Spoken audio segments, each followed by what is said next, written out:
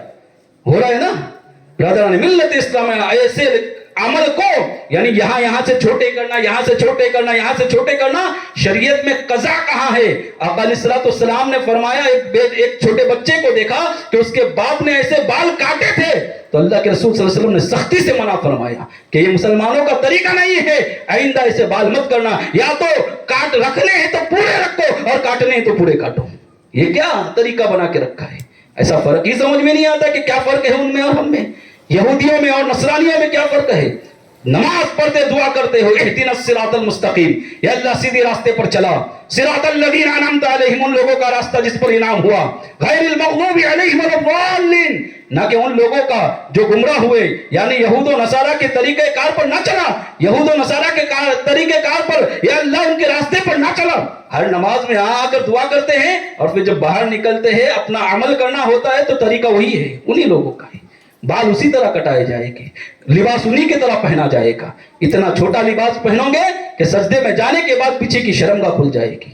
برادران ملت اسلامیہ، یہ مسلمانوں کا طریقہ نہیں۔ ایسی جنس پہنیں گے ہمارے قوم کے نوجوان کہ یہاں سے پھٹی ہے، وہاں سے پھٹی ہے، وہاں سے پھٹی ہے۔ برادران ملت اسلامیہ، اللہ کے رسول صلی اللہ علیہ وسلم اس چیز سے، ان تمام چیزوں سے راضی نہیں ہوگی، ایمان اس طرح سے لانے کا حکم نہیں۔ وَإِذَا قِيلَ لَهُمْ آمِنُوا كَمَا آمَنَ النَّاسُ، اللہ فرماتا ہے ایمان ایسے لاؤ جیسے صحابہ نے ایمان لایا۔ کیا جذبہ تھا ان کا ایمان کا، کیا جذبہ تھا۔ ایک انصاری صحابی تھے، آقا علیہ الصلوۃ والسلام جب ان کے گھر کے قریب سے گزرے تو انہوں نے اپنا گھر قبہ نما بنایا تھا، بڑا اونچا گھر بنایا تھا، قبے کے جیسا گھر بنایا ہوا تھا۔ آقا علیہ الصلوۃ والسلام نے پوچھا یہ کس کا گھر ہے؟ تو کہنے والے نے کہ یہ فلاں صحابی کا گھر ہے، یہ فلاں صحابی کا گھر ہے۔ برادران ملت اسلامیہ، آقا علیہ الصلوۃ والسلام نے کوئی جواب نہیں دیا، بلکہ جہاں آپ تشریف لے جا رہے تھے وہاں سے واپس آئے۔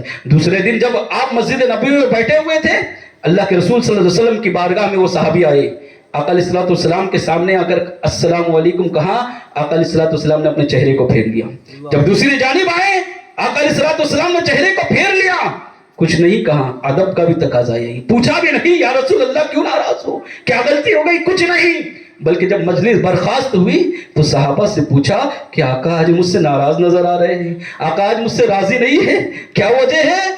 تو صحابہ نے کہا پتہ نہیں، کل ہم آپ کے ساتھ جب گئے تھے اللہ کے رسول صلی اللہ علیہ وسلم کے ساتھ اور آپ کے گھر کے قریب سے گزر ہوا تھا تو آپ کے قبہ نما گھر کو دیکھ کر آقا علیہ الصلوۃ والسلام نے اتنا ہی پوچھا تھا کہ یہ کس کا گھر ہے، ابھی ریزن جانا نہیں، وجہ جانی نہیں کہ واقعی آقا اسی لیے ناراض ہے یا کسی اور وجہ ہے، کوئی اور وجہ ہے۔ فوراً اپنے گھر آئے، نوکروں کو جمع کیا، مزدوروں کو لایا اور کہا کہ یہ گھر ابھی اسی وقت مسمار کر کے زمین بوس کر دو، زمین بوس کر دیا، اور ہم اور آپ ہوتے نا ان کی جگہ پر دوسرے دن جا کر بڑائی مارتے اور سامنے کہتے کہ ہم نے آپ کے لیے یہ کام کر دیا ہے، دوسرے دن جا کر چپ چاپ بیٹھ گئے۔ کئی دنوں کے بعد پھر آقا علیہ الصلوۃ والسلام کا گزر وہاں سے ہوا تو آقا نے دیکھا، پوچھا یہ قبہ نما گھر کہاں گیا؟ کہا یا رسول اللہ صلی اللہ علیہ وسلم آپ کی ناراضگی کی وجہ سے انہوں نے اپنے اس گھر کو توڑ کر مسمار کر دیا، اللہ کے رسول صلی اللہ تعالی علیہ وسلم نے اپنے ہاتھوں کو اٹھا کر ان کے لیے دعائیں عطا فرمائی۔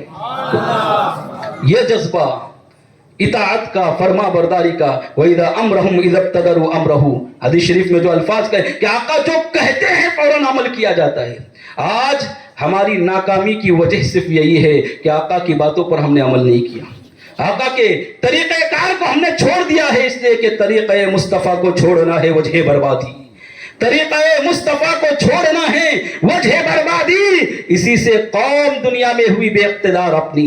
برادران ملت اسلامیہ، میدان احد ہے، اللہ تبارک و تعالیٰ نے مسلمانوں کو فتح عطا فرمائی تھی، مسلمان جنگ جیت گئے تھے، لیکن اللہ کے رسول صلی اللہ تعالیٰ علیہ وسلم نے احد کے میدان میں، کیونکہ جب جنگ آمنے سامنے سے لڑی جا رہی تھی تو سامنے سے لشکر کے زیادہ آنے کی امید نہیں تھی. معاملہ یوں تھا کہ پیچھے سے ایک درہ تھا, چھوٹا سا درہ تھا, اس درے کے اوپر پہاڑ تھا, اس پر اللہ کے رسول صلی اللہ تعالیٰ علیہ وسلم نے 50 تیر اندازوں کو بٹھایا تھا کہ یہاں پر رہو, اگر کئی درے میں سے کوئی پیچھے سے آ کر اگر حملہ کرے تو اوپر سے تیر چلا کر ان کو پیچھے سے آنے مت دینا. لیکن جیسے ہی مسلمان, اور کہا تھا کہ جس وقت تک جب تک کہ میں نہ کہوں اس چوٹی پہاڑ کے اوپر سے نیچے مت اترنا. اللہ کے رسول صلی اللہ علیہ وسلم نے کیا فرمایا تھا؟ جب تک کہ میں نہ کہوں اوپر سے نیچے مت اترنا.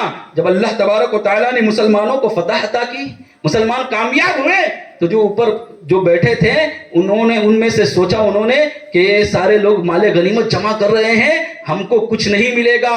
اس میں سے 47 لوگ جو ہے 50 میں سے نیچے اتر آئے. 3 تھے جو ابھی بھی اوپر تھے, انہوں نے کہا کہ نہیں, اللہ کے رسول صلی اللہ علیہ وسلم کے حکم کی تعمیل کرنی ہے, اس لیے کہ اللہ نے فرمایا ہے ما آتاکم الرسول فخذوہ وما نہاکم عنہ فانتہوا, رسول جو تمہیں دے دے اسے لے لو اور جس سے منع کرے اس سے باز آ جاؤ. یہ اللہ تبارک و تعالیٰ نے فرمایا ہے, لہذا ہم یہاں سے نہیں ہٹیں گے. اس میں سے جو اکثر جو تھے وہ نیچے آ گئے. خالد بن ولید اس وقت تک اسلام قبول نہیں کیے تھے. انہوں نے دیکھا کہ اس درے کی جگہ خالی ہو گئی ہے, اپنے لشکر کو پہاڑ کے پیچھے سے گھمایا, جو تازہ دم لشکر تھا. یہاں مسلمان جو ہیں وہ مال غنیمت اکٹھا کرنے پر لگے ہوئے تھے. پیچھے سے خالد بن ولید نے اس قدر سخت حملہ کیا کہ جو مسلمانوں کی فتح ہوئی تھی وہ شکست میں تبدیل ہو گئی. اللہ اکبر. کس وجہ سے؟ صرف ایک بات نہ ماننے کی بنیاد پر. ایک بات آقا کی نہیں مانی. آقا نے فرمایا تھا جب تک میں نہیں کہوں گا اوپر سے نیچے نہ اترنا. فتح شکست میں تبدیل ہو گئی. جس جنگ کے اندر خود آقا موجود ہو وہ جنگ بھی فتح سے شکست میں تبدیل ہو جائے گی. برادران ملت اسلامیہ, نہ جانے آج ہم دن بھر میں آقا علیہ الصلوۃ والسلام کی کتنی باتوں پر عمل نہیں کرتے, ان کی کتنی نافرمانی کرتے ہیں, ان کی کتنی باتوں کو ہم نے پسے پشت ڈال رکھا ہے. تو کیا کامیابی ہمارے قدم چومے گی؟ کیا ہم کامیاب ہو گئے؟ کیا ہم کامران ہو گئے؟ برادران ملت اسلامیہ, کامیابی ایک ہی شرط پر ملے گی, آقا علیہ الصلوۃ والسلام کی اطاعت کرنی ہوگی, آقا علیہ الصلوۃ والسلام کے فرمان پر عمل کرنا ہوگا.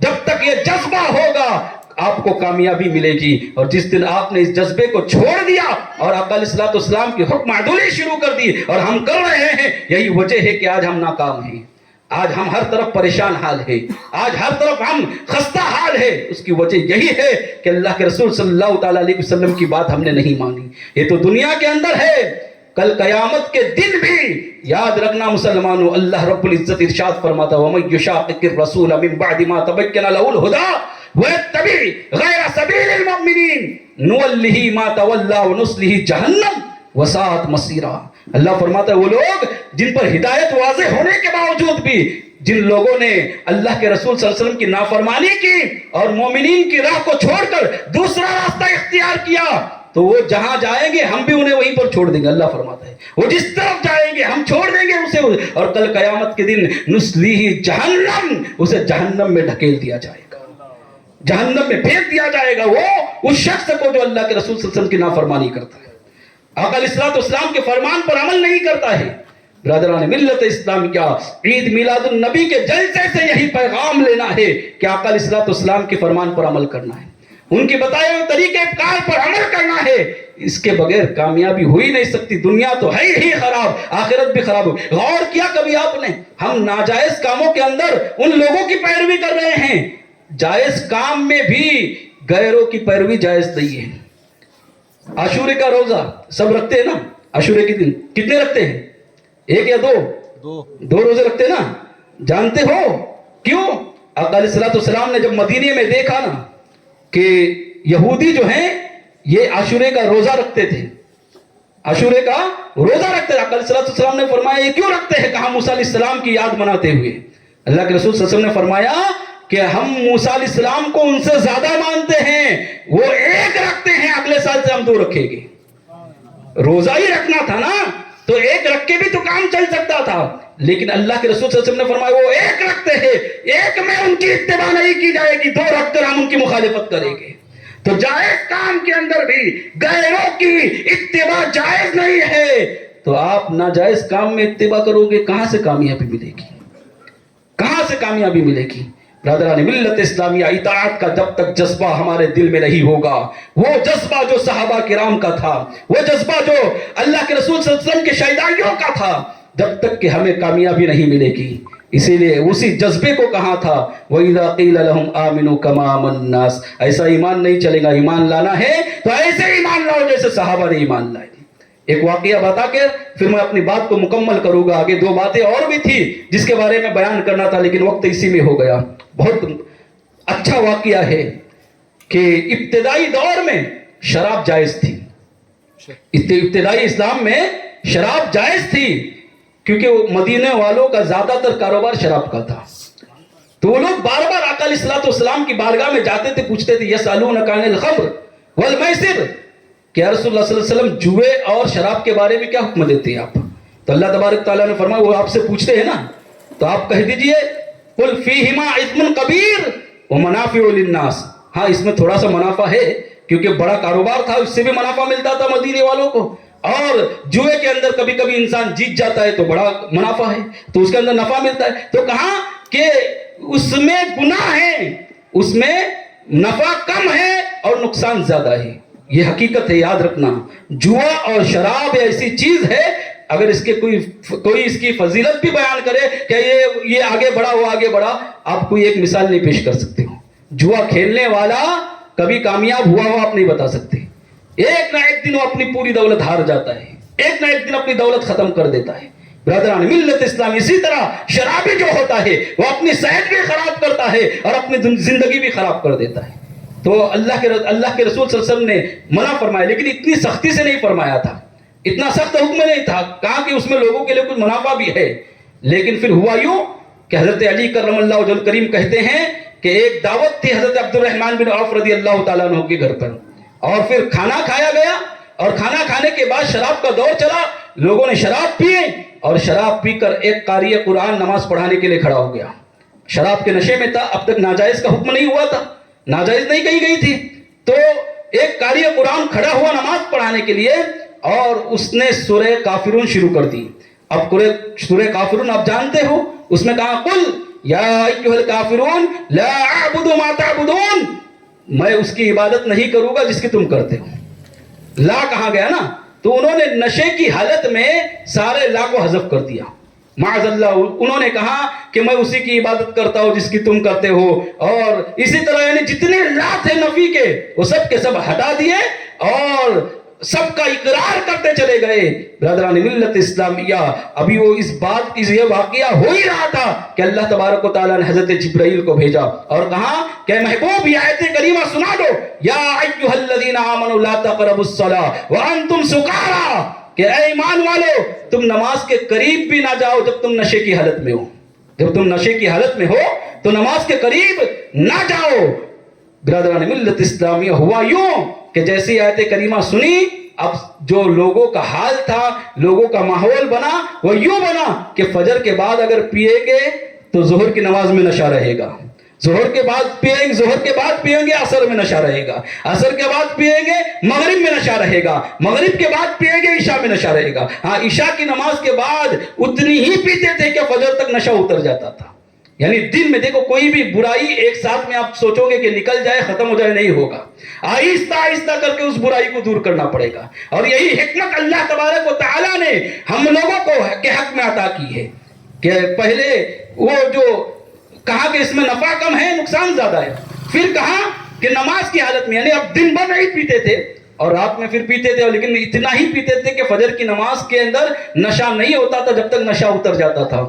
برادران ملت اسلامیہ، اس کے بعد واقعہ یوں ہوا کہ حضرت عبد الرحمن بن عوف رضی اللہ تعالیٰ عنہ کے ہی گھر پر ایک محفل سجی تھی، شراب کا دور چل رہا تھا اور شراب پی جا رہی تھی، پلائی جا رہی تھی، لوگ موجود تھے وہاں پر، اور اللہ کے رسول صلی اللہ علیہ وسلم پر آیت کریمہ نازل ہوئی، انما الخمر والمیسر والانصاب والازلام رجس من عمل الشیطان فاجتنبوہ لعلکم تفلحون، کہ شراب تم پر حرام کر دی گئی ہے، آج کے بعد اس سے بچو، پرہیز کرو۔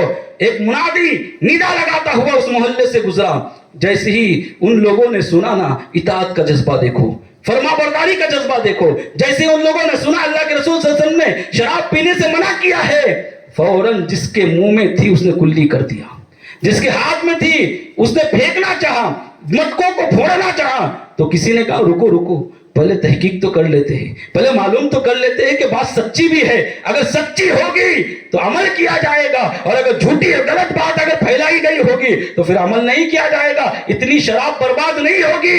لیکن عشق نے انگڑائی لی, جذبہ اطاعت نے انگڑائی لی. کہنے والے نے کہا نہیں نہیں سنو, ایسا نہیں ہو سکتا, اس لیے کہ اگر ہم نے اس وقت شراب پی تو ہوگا یوں, اگر فرمان حق نکلا, فرمان صحیح نکلا, تو ہم معصیت رسول میں گرفتار ہو جائیں گے, اللہ کے رسول کے نافرما بردار میں گرفتار ہو جائیں گے. اور ہوگا یوں کہ اگر حق صحیح نہ نکلا تو زیادہ سے زیادہ کیا ہوگا, ہماری شراب رائگاں چلی جائے گی, شراب برباد ہو جائے گی, کل ہم دوبارہ بنا لیں گے. برادران ملت اسلامیہ, لیکن بات سچ نکلی تو کہیں ایسا نہ ہو کہ اللہ کے رسول کے نافرمانوں میں ہمارا شمار ہو جائے. اس لیے روایت میں آتا ہے کہ فوراً جس نے جس کے منہ میں تھی وہیں سے پھینک دی, ہاتھ میں تھی وہیں سے پھینک دی, مٹکے توڑے گئے. روایت میں آتا ہے اس رات مدینے کے اندر اتنی شراب رہی تھی کہ صبح جب اٹھے تھے لوگ تو دیکھ رہے تھے راستے سے جس طرح بارش کا پانی گرنے کے بعد راستے سے پانی رہتا ہے, اس طرح شراب بہ رہی تھی. ایک ہی رات میں فیصلہ کر لیا, بس آقا نے فرمایا نہیں تو نہیں, بس ختم, اس کے علاوہ کوئی نہیں, کچھ بات نہیں آگے. برادران ملت اسلامیہ, یہ اطاعت کا جذبہ تھا, یہ اطاعت کا جذبہ تھا جس کی وجہ سے کہا تھا وَإِذَا قِيلَ لَهُمْ آمِنُوا كَمَا آمَنَ النَّاسُ, ایمان لانا ہے تو ایسے ایمان لاؤ جیسے صحابہ نے ایمان لائے. قَالُوا أَنُؤْمِنُ كَمَا آمَنَ السُّفَهَاءُ, تو ان لوگوں نے کہا ایسے ایمان لائے جیسے بیوقوفوں نے ایمان لایا. برادران ملت اسلامیہ, ان لوگوں نے جس کو بیوقوف کہا تھا وہ دیوانگی تھی, وہ محبت رسول کا جذبہ تھا, وہ اطاعت رسول کا جذبہ تھا. آج یہ جذبہ ہمارے اندر کم ہو گیا ہے. مسلمانوں, میلاد النبی کی محفل سے میں آپ کو یہ پیغام دینا چاہتا ہوں, محبت رسول اور اطاعت رسول کا جذبہ جتنا زیادہ ہمارے اندر ہوگا کامیابی ہماری اتنی زیادہ ہوگی, اور ہم سچے مومن کہلائیں گے. پھر اللہ تبارک و تعالیٰ نے کہا تم ان کے اس ایمان کو بیوقوفی کہتے ہو, الا انہم هم السفہاء ولکن لا یعلمون, تم خود بیوقوف ہو لیکن تمہیں اس بات کا پتہ نہیں ہے. برادران ملت اسلامیہ, سب سے زیادہ اس کائنات میں اگر کسی سے محبت کرنی ہے تو اللہ کے رسول صلی اللہ تعالیٰ علیہ وسلم سے محبت کرنی ہے. خود قرآن فرماتا ہے قل ان کان آباؤکم وابناؤکم واخوانکم وازواجکم وعشیرتکم واموال اقترفتموها تجارة تخشون کسادها ومساکن ترضونها احب الیکم من اللہ ورسولہ وجہاد فی سبیلہ فتربصوا حتی یأتی اللہ بامرہ واللہ لا یہدی القوم الفاسقین. اللہ فرماتا ہے اے محبوب آپ کہہ دیجئے ان کانا آباؤکم تمہارے باپ, وابناؤکم تمہارے بیٹے, وازواجکم تمہاری بیویاں, وعشیرتکم تمہارے کنبے, واموال اقترفتموها اور تمہارے مال جسے تم پسند کرتے ہیں, وتجارت تخشون جس کے ذریعے تم تجارت کرتے ہو, تجارت تخشون کسادها ومساکن ترضونها اور تمہارے پسندیدہ مال.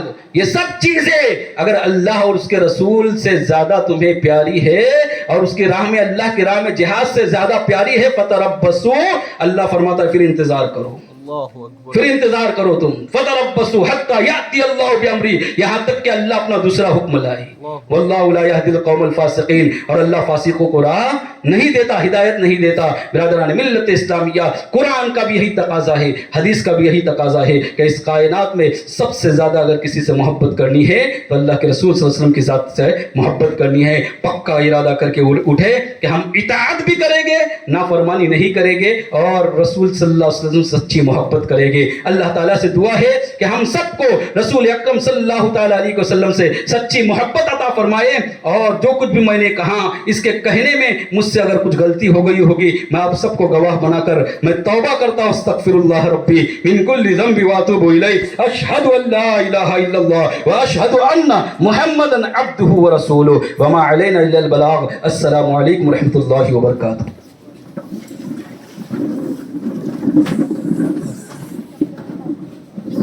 شاہ مدینہ شاہ دعا